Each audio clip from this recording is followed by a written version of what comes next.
नमस्कार दोस्तों, आज की इस खूबसूरत दिन में मैं आप सभी दोस्तों का स्वागत करता हूं। दोस्तों, उम्मीद करके चलता हूं कि early in the morning analysis को आप लोगों ने जरूर अटेंड किया होगा। उसके अंदर जिन इंपॉर्टेंट पॉइंट्स को, जिन इंपॉर्टेंट डेटा को हम लोगों ने कवर किया था, वो आपके पास में ट्विटर के सब शेयर भी थे और यूट्यूब पर भी मैंने आपको इसके बारे में पूरी जानकारी दी थी कि ऐसे कौन से लेवल्स हैं जिनके ऊपर हमारे को शॉर्ट कवरिंग की एक्सपेक्टेशंस लगती हैं, जिनके ऊपर जाकर हमारा भी बुलिश बन जाता है और उन लेवल्स का हम लोग वेट करके चलेंगे, है ना।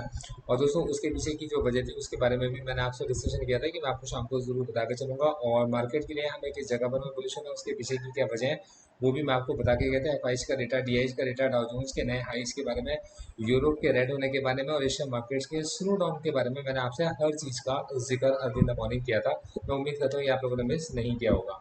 अब थोड़ा सा जरा मार्केट में समझ के चलते हैं। सबसे पहले मैं आपसे निफ्टी की बात करके चलता हूँ कि आज निफ्टी में क्या हुआ और निफ्टी के लिए किस पॉइंट के ऊपर जाकर हमारा भी बुलिश बन रहा था। देखिए, अर्ली इन द मॉर्निंग मैंने आपको बताया था कि 19,784, तो आप देख सकते हैं कितना बढ़िया ये हमारे पास में एक कप है और कप के साथ में यहाँ पर हमारे पास में एक कैंडल क्रिएट हो रहा है और 30 मिनट्स का टाइम फ्रेम है। तो इस जगह पर कॉन्टिन्यूसली एक रेजिस्टेंस क्रिएट हुआ, मतलब इस जगह पर कॉन्टिन्यूसली शॉर्ट्स क्रिएटेड थे। तो ऐसा देखकर लगता था मार्केट पार्टिसिपेंट्स को कि इस जगह पर अगर वापस मार्केट इस लेवल को टेस्ट करेगा और यहाँ से ऊपर निकलने की कोशिश करेगा, तब उस कंडीशन में मार्केट के अंदर एक शॉर्ट कवरिंग आ सकती है। लेकिन इस लेवल के नीचे मतलब हमारा व्यू बुलिश नहीं था और हमारे को इस जगह पर इन क्रिएटेड शॉर्ट्स को समझना चाहिए था। और इसी के अकॉर्डिंग आज हम लोगों ने देखा मार्केट के अंदर जब ओपनिंग होती है मार्केट की, तो ये शॉर्ट्स क्रिएट करके गए कॉल राइटर्स कितने सक्सेसफुल रहे होंगे, मतलब उनका विजन कितना क्लैरिटी के साथ क्लियर रहा होगा कि मार्केट एक बड़े गैप डाउन के साथ खुला और उस कंडीशन में कॉल राइटर्स ने अच्छे पैसे कमाए होंगे। अब यहाँ देखिए, मेरा भी किसी तरीके से आपको बाय सेल की रिकमेंडेशन देना बिल्कुल भी नहीं था, लेकिन मार्केट में जो डेटा चल रहा था, जिस चीज़ को मैं ऑब्जर्व करके चला था, वो मैंने आपको पूरा स्टेप बाय स्टेप समझाया है। अब देखिए, मार्केट जब इस जगह पर खुलता है तो यहाँ हमारे सामने सबसे पहले एक बात आती है कि यार मार्केट जो है हमारे व्यू से अकॉर्डिंगली, मतलब यहाँ से तो नीचे खुला है, तो ऑलरेडी इस जगह पर मार्केट के अंदर जो कॉल राइटर्स है अब यहाँ पर अपना प्रॉफिट बुक करके चलेंगे। और इस जगह से मार्केट में सबसे पहली चीज जो हमारे दिमाग के अंदर आती है कि शायद हमें बाई की एक अपॉर्चुनिटी मिलेगी। तो यहाँ पे हमें ना कुछ चीजें ध्यान से समझनी चाहिए। मार्केट के अंदर जो डीआईएच का रेटा है वो पॉजिटिव है, ये डीआईएच का रेटा पॉजिटिव और एफआईएच का रेटा नेगेटिव है। इसकी एक ही बात समझ में आती है कि एफआईएच ने प्रॉफिट को बुक किया होगा। अब अगर एफआईएच ने प्रॉफिट को बुक किया और डीआईएच का रेटा पॉजिटिव है, तो हमें ये समझना चाहिए कि डीआईएच जब भी कभी बाय करके चलते हैं तो उनकी बाइंग मार्केट के अंदर कभी भी इतनी एग्रेसिव नहीं होती कि वो मार्केट को मार्कअप कर सकती है। लॉजिक है, ध्यान समझिएगा। मतलब वो चीज़ों को महंगा खरीदने में इच्छुक कभी भी नहीं रहते, क्योंकि उसकी वजह ये होती है कि उनके पास मार्केट के में बाय करना और होल्ड करने के अलावा कोई और ऑप्शन नहीं होता। मतलब वो स्टॉक, मतलब जनरली जो म्यूचुअल फंड्स के बारे में अगर मैं आपसे बात करके चलता हूँ, और तो म्यूचुअल फंड्स जनरली बाय करते हैं और होल्ड करते हैं और अपनी पोजीशंस को हेज करने के लिए कुछ पोर्शन अमाउंट का, मतलब एक तरीके की इंश्योरेंस और पुट ऑप्शंस को बाय करने के लिए खर्च करते हैं। इसके अलावा वो मार्केट में कोई पोजीशंस अपनी ऑप्शन रिलेटेड उनकी नहीं होती है, जहाँ तक मेरी जानकारी, और मैं गलत भी हो सकता हूँ। तब इस कंडीशन में ये बात ही निकल के आती है कि यार इसको एग्रेसिव बाय तो कभी भी नहीं करके चलेंगे डीआईज, और उस जगह पर जब डीआईज एग्रेसिव बाय नहीं करके चलेंगे तो उसे भाव का इंतजार करेंगे और वो कदम कदम पर बाय करेंगे। मतलब उनकी जो बाइंग है कहना कि मार्केट को सपोर्ट देकर चलेगी, मार्केट में सपोर्ट का काम करेगी, मतलब मार्केट को नीचे लेवल से रिकवरी की में हेल्प करेगी, लेकिन मार्केट के अंदर वो एग्रेसिव बाइंग नहीं करके चलेंगे। अब मार्केट इस जगह पर फंस जाता है और ये एक इंपॉर्टेंट लेवल था। इस जगह पर आने के बाद में मार्केट के अंदर सबसे पहली बात जो दिमाग में आती थी कि यार इस जगह से मार्केट के अंदर एक बुलिश मूवमेंट बननी चाहिए, मतलब यहाँ से मार्केट को रिकवर होना चाहिए। ऑल द एच इसको मार्क कर देते हैं, क्योंकि गैप डाउन खुला था मार्केट के अंदर, मार्केट पार्टिसिपेंट्स बुलिश है, तो कॉलेटर्स यहाँ से अपना प्रॉफिट ऑलरेडी बुक कर चुके हैं और इस जगह पर नई पोजीशन जो बनेगी कॉल बाइंग की बन सकती थी। मगर मार्केट को अगर आप देख के चलोगे तो मार्केट का डेटा कुछ आज इस तरीके का था कि इसके बाद मार्केट के खुलते एग्रेसिव कॉल राइटिंग स्टार्ट हो गई। मतलब इन लेवल्स पर अगर आप देखेंगे तो एग्रेसिव कॉल राइटिंग स्टार्ट हो गई और इनके इस कॉल राइटिंग को समझते हुए मार्केट के अंदर अब हमारे पास में जो ध्यान पूर्वक जो देखने वाली बात बनती थी कि यार हो सकता है कि मार्केट अभी इस लेवल के अंदर कंसोलिडेट करेगा, और ये लेवल हम लोगों ने मार्क कर दिया 19,563 के आसपास का। आप देखिए, सब कुछ मैं आपको सिखाता हूँ चल रहा हूँ कि 19,563 के आसपास यार कहीं ना कहीं मार्केट शायद कंसोलिडेट कर सकता है। तो मार्केट के अब इस रेंज के अंदर जाने पर, मतलब मार्केट अगर इस रेंज के अंदर जाएगा और यहाँ अगर कंसोलिडेशन चलेगा, तो यहाँ सबसे पहली बात निकल के आती है कि यार ये वो जगह जो बनती है, ये जगह पर मार्केट के अंदर अभी बाइंग की नहीं बनती। इस लेवल के ऊपर जाकर ही हमें मार्केट के अंदर कोई बाइंग की पोजीशन के बारे में समझना चाहिए, क्योंकि पहले भी अगर देखा जाए तो इस लेवल के अंदर एक तरीके का कंसोलिडेशन रह चुका है। 30 मिनट्स का टाइम फ्रेम मैंने आपके सामने लगाया हुआ है। इसी तरीके से हम लोग मार्केट के अंदर देखिए, कैंडल्स बनने के बाद तो सब कुछ कहना बहुत आसान होता है, लेकिन कैंडल्स बनने से पहले जब कैंडल्स दिमाग में चल रही होती है, तब मार्केट को जिस तरीके से मैं देखता हूँ मैं आपको वो बता रहा हूँ। तो यहाँ मेरे दिमाग में बात आती है कि मार्केट के अंदर एक मोमेंट हमें नीचे का देखने को मिलेगा, लेकिन अब जब 19,563 का लेवल दिखाई दे तो मुझे लगा 19,563 पे आते ही सबसे पहले लोगों के दिमाग में ख्याल आएगा कि यार 19,500 कहीं ना कहीं एक स्ट्रॉन्ग बेस की तरह काम कर सकता है, और उस जगह पे 19,500 का कहीं ना कहीं पुट राइटिंग हो गया। अब ये जो कॉल राइटर्स हैं यार, ये इतने तो सियाने हैं कि ये कॉल राइटिंग से पैसे कमा रहे हैं, तो ये पुट राइटर्स को तो पैसा नहीं कमाने देंगे, क्योंकि आज मार्केट गैप डाउन खुली। तो ऑब्वियसली बात है कि अब जो शॉर्ट कवरिंग आएगी वो पुट साइड में आएगी, और उस कंडीशन में हो सकता है कि मार्केट वापस से 19,500 भी टेस्ट कर ले।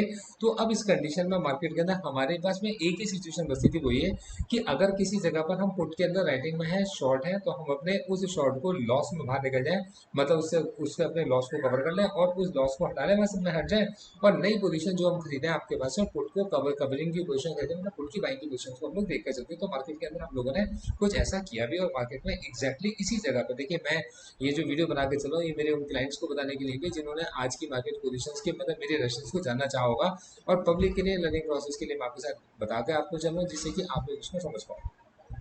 अब देखिएगा, इस जगह पर आने के बाद मार्केट ने थोड़ा सा मतलब कंसोलिडेट करना स्टार्ट किया, मतलब कहने के मार्केट को देखकर ऐसा लगा कि मार्केट शायद वापस से इस रेंज के अंदर चला जाएगा और यहाँ से फॉलो बाइंग आ सकती है। तो ये वो जगह थी जिस जगह पर आपके पास में ऑप्शन को यूज करना मतलब स्वाभाविकता, मतलब समझदारी का काम था, और देखिए ऐसा मतलब करना ठीक भी रहता है। अब इसी मतलब कि मार्केट में अगर आपने कोई प्रॉफिट निकाल लिया तो वो प्रॉफिट आपका है, और अगर आपने कोई प्रॉफिट मार्केट के अंदर छोड़ दिया तो वो प्रॉफिट मार्केट आपसे लेकर चला जाता है। देखिए मार्केट ने इसके बाद भी फर्दर सेल ऑफ दिखाया, और 19,500 का लेवल जैसे मेरी एक्सपेक्टेशन थी कि टेस्ट हो सकता है, ना केवल टेस्ट हुआ बल्कि टूटता हुआ नजर आया, और नीचे लेवल पे देखेंगे तो 19,429 तक के नीचे हमारे को मार्केट जाता हुआ दिखाई देता है। 19,423 आज का डे लो मार्केट का बनता है। अब देखिए 19,406 का लेवल ऑलरेडी मैंने मार्क कर रखा है कि 19,406 के पास पीछे कुछ बनी थी, लेकिन देखिए इसके काफ़ी अगर आप पीछे जाओगे तो 19,225 से मार्केट की सही मायने में सपोर्ट, जो बड़ी सपोर्ट थी, काफ़ी वक्त मार्केट ने कंसोलिडेट किया था।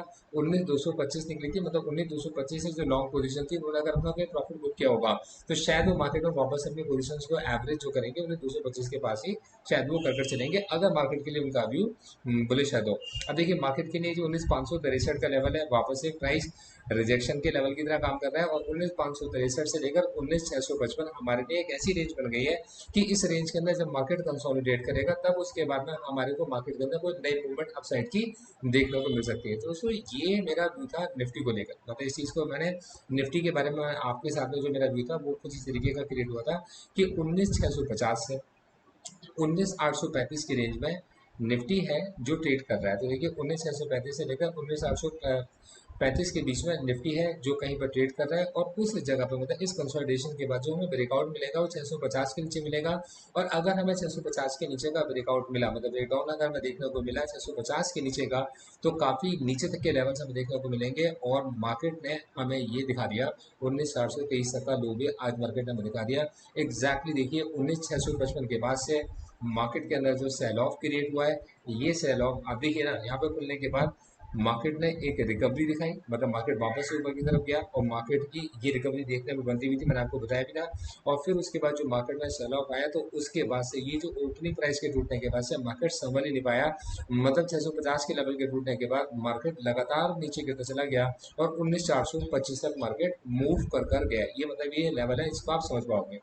अब देखिए कुछ ऐसे मैं आपको बैंक निफ्टी के बारे में भी समझा के दूँ। देखिए बैंक निफ्टी को देखिएगा, बैंक निफ्टी की एक अलग तरीके की चाल है, और बैंक निफ्टी को समझने का तरीका अलग है, लेकिन उससे पहले एक बात समझ लीजिए, किसी भी तरीके की कोई बाय सेल की आपको कोई रिकमेंडेशन नहीं है। सेम डेटा मैंने पब्लिक के साथ में जो शेयर कर रहा हूँ, सेम डेटा मैंने क्लाइंट के साथ में शेयर किया हुआ है, और इसके बिहार पर हमने उनको कुछ मार्केट की कुछ पोजिशन स्ट्रेटजीज की रिकमेंडेशन भी दी हुई है।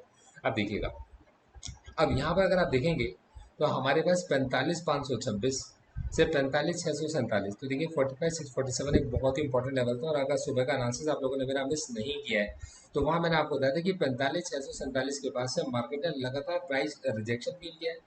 एग्जैक्टली इस जगह पर काफ़ी शॉर्ट्स क्रिएट हुए हैं, और इस लेवल से ऊपर निकलने के बाद मार्केट के अंदर एक शॉर्ट कवरिंग की रैली देखने को मिल सकती है, और फिर उसके बाद मार्केट के अंदर एक बुलिश ट्रेंड देखने को मिलेगा। लेकिन ये 45,647 बहुत इंपॉर्टेंट लेवल है, मार्केट अभी इस लेवल के अंदर कंसोलिडेट कर रहा है, और 45 से 47 एक स्ट्रॉन्ग रेजिस्टेंस की तरह काम कर रहा है। आप देखिए ये सारी बातें मतलब इस समय पर मैं आपसे करके चल रहा हूँ, तो मैं ये बातें आप लोगों को अर्ली इन द मॉर्निंग बता भी चुका हूँ, और आप इस एनालिसिस को चेक कीजिएगा।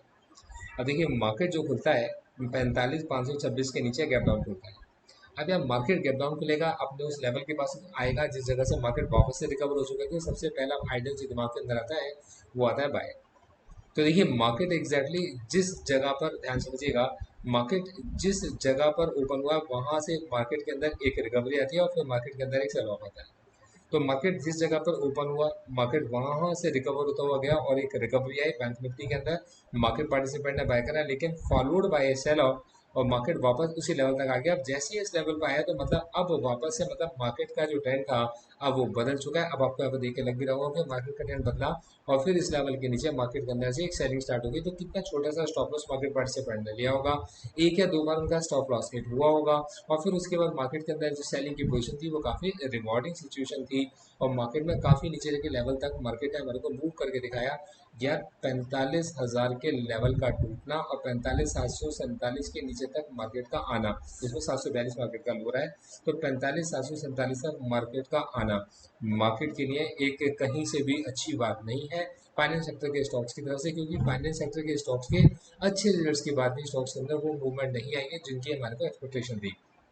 अब देखिएगा, इसी जगह से मार्केट में जाते जाते जो लास्ट का वन एंड हाफ आ रहा है वो कॉन्ट्रेस्ट मार्केट के अंदर बाइंग रही है। तो ये बाइंग कहीं ना कहीं मार्केट के लिए सपोर्ट का काम कर गई है और हमें देखना होगा कि आज मार्केट में डेटा किस तरीके का निकल कर आया। तो देखिए यहाँ पर अगर मैं एनएससी की वेबसाइट पर रिपोर्ट्स चेक कर रहा हूँ एफ और डी की, तो अभी तक तो डेटा आया नहीं है।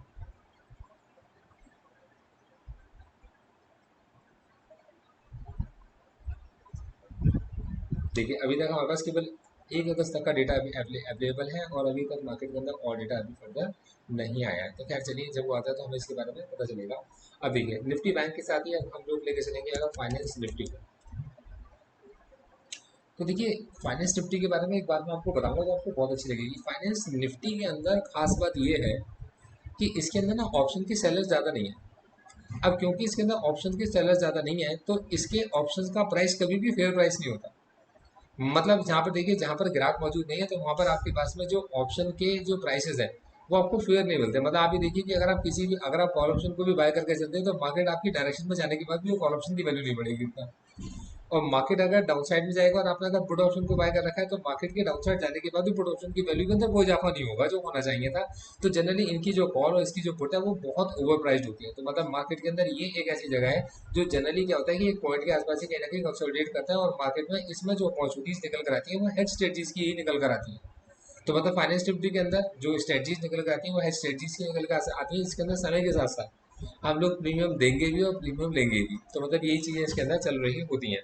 तो देखिए अगर आप फाइनेंस निफ्टी को देख के चलेंगे तो फाइनेंस निफ्टी के लिए हम लोगों ने जो लेवल निकाल के रखा हुआ था 20,414, और कहीं एक्सपेक्टेशन ये थी कि यार मार्केट अगर 20,414 के पास खुलेगा तो 20,414 के ऊपर हमें मार्केट के अंदर एक शॉर्ट कवरिंग देखने को मिल सकती है। लेकिन अनएक्सपेक्टेडली मार्केट जो होता है इस लेवल के काफ़ी ज़्यादा नीचे निकलता है। तो अब इस जगह पर सबसे पहले तो हमें लगता है कि जिस चीज़ को हम लोग थोड़ा महंगा खरीदना चाहते थे अभी हमारे लिए सस्ती अवेलेबल है, लेकिन पीछे के लेवल्स को हम लोग जरूर देके चलेंगे। तो ऑल्टा ऐसे हम लोगों ने मार्क कर लिया। तो एक्जैक्टली बैंक निफ्टी की तरह सबसे पहले इसके अंदर बाइंग आती है। यहाँ पर बाइंग का स्टॉप लॉस खाया जाता है, जो कि स्टॉप लॉस आप देख सकते हैं बाइंग का स्टॉप लॉस कितना छोटा था, तो इसके अंदर स्टॉप लॉस हिट होता है। फिर वापस से मार्केट के अंदर बाइंग आती है और फिर से वापस से मार्केट आपके इसी स्टॉप लॉस को खाता है। और अब की बार जब वो एंट्री बनती है मार्केट के अंदर वो डाउन साइड की बनती है और डाउन साइड की एंट्री के अंदर मार्केट आपके स्टॉप लॉस को नहीं खाता और मार्केट ने फिर जो आपको लेवल्स दिए तो वो नीचे की काफ़ी बड़ी मूवमेंट है मार्केट ने 19,964 की, मतलब देखिए 20,000 के नीचे की। और 20,000 के पास में कहीं ना कहीं फाइनेंस निफ्टी कंसोलिडेट कर रहा था। 20,000 तक आना, 20,000 के ऊपर आना, 19,600 को क्रॉस करके आना, फाइनेंस निफ्टी ने बहुत लंबा वक्त लगाया था। तो फाइनेंस निफ्टी के अंदर कुछ ही दिनों के अंदर एक बहुत बड़ा डाउनफॉल हमें देखने को मिला है, जिसके अंदर 20,650 से गिरता गिरता फाइनेंस निफ्टी आज 20,000 के नीचे के भी लेवल तक पहुंच चुका है। और अब हमारे पास में 20,000 से थोड़ा सा रिकवर होकर आया है। और ये हमें समझना चाहिए कि मार्केट के अंदर अब हमारा व्यू जो बुलिश बनेगा वो कहीं इसके ऊपर जाकर ही बनेगा। नीचे लेवल से अगर रिकवरी आएंगी तो बहुत सारे स्टॉप लॉस भी खाकर चलेंगे और मतलब एक्टिवली इसके अंदर अगर कोई पार्टिसिपेट कर रहे होंगे तो वही इसको कर पाएंगे। मेरी किसी तरीके की आपको बाय सेल की रिकमेंडेशन नहीं है। फाइनेंस निफ्टी की बैंक निफ्टी की रिकमेंडेशन मैं अपने क्लाइंट्स को भी देकर नहीं चलता हूँ। इसको जनरली मेरे फ्रेंड्स एंड फैमिली मेंबर्स क्योंकि अपनी प्रेजेंस ऑफ माइंड यूज़ करते हुए मार्केट की कंडीशन को यूज़ करते हुए कर रहे होते हैं। मैं आपके साथ में प्रॉपर अपना जो भी एनालिसिस और जो लेवल्स है वो शेयर करके चल रहा हूँ। तो मतलब मेरा व्यू जो बनता है वो 20,196 के बाद में ही मार्केट में फाइनेंस निफ्टी के लिए बुलिश बनता है। और यहाँ पर मतलब जो सुपर बुलिश बनता था वो 20,414 के पास से बनता था, लेकिन 20,000 के पास में फाइनेंस निफ्टी का इस तरीके से कंसोलिडेट करना, नीचे आना 20,000 से कि निचले लेवल्स को टेस्ट करके ऊपर आना, मतलब कहीं ना कहीं फाइनेंशियल निफ्टी के अंदर 20,000 के नीचे के लेवल अगर आ जाते हैं तो कहीं ना कहीं कमजोरी ही दर्शाकर चल रहा है। देखिए, किसी तरीके की कोई बाय सेल की मेरी रिकमेंडेशन आपको नहीं है। आप लोग अगर आप चाहें तो मेरी वेबसाइट पर जाकर विजिट कर सकते हैं, जहां आपके पास बहुत सारा एजुकेशनल कंटेंट मैंने आपके लिए फ्री ऑफ कॉस्ट डाला हुआ है। जब आप इसको रीड करके चलेंगे, जब आप इनको पढ़ोगे, तो कहीं ना कहीं आपकी वो साइकोलॉजी डेवलप होगी जो साइकोलॉजी मार्केट के अंदर ट्रेड करने के लिए हमारे को बहुत ज़रूरी होती है। और अगर आप स्टॉक मार्केट की न्यूज़ को या स्टॉक मार्केट के ट्रेंड को एनालाइज करना समझना चाहते हो, तो मेरी एक वेबसाइट GSGG.in पर अगर आप जाओगे तो आपको जाकर इस स्टॉक के ट्रेंड्स के बारे में मैंने सब यहाँ पर अपडेट कर रखा है। और दोस्तों, मैं एक सेबी रजिस्टर्ड रिसर्च एनालिस्ट हूँ, तो मेरे कुछ डिस्क्लेमर्स हैं जिन्हें मैं चाहूँगा कि आप लोग जरूर पढ़ें। Investment in securities market are subject to market risk. Read all the related documents carefully before investing. The securities quoted are for illustration only and are not recommendatory, and registrations granted by SEBI, membership of BSR in case of investment advisors, and certification from NISM in no way guarantee performance of the intermediary or provide any assurance or return for the investors. तो दोस्तों, ये मैं चाहूँगा कि आप लोग इसको ज़रूर पढ़ें, और अगर आपको आने वाले वक्त में कभी भी मतलब मेरे साथ जुड़ने की इच्छा हो तो आप मुझे डायरेक्ट कॉन्टैक्ट कर सकते हैं। Thank you so much, all the best.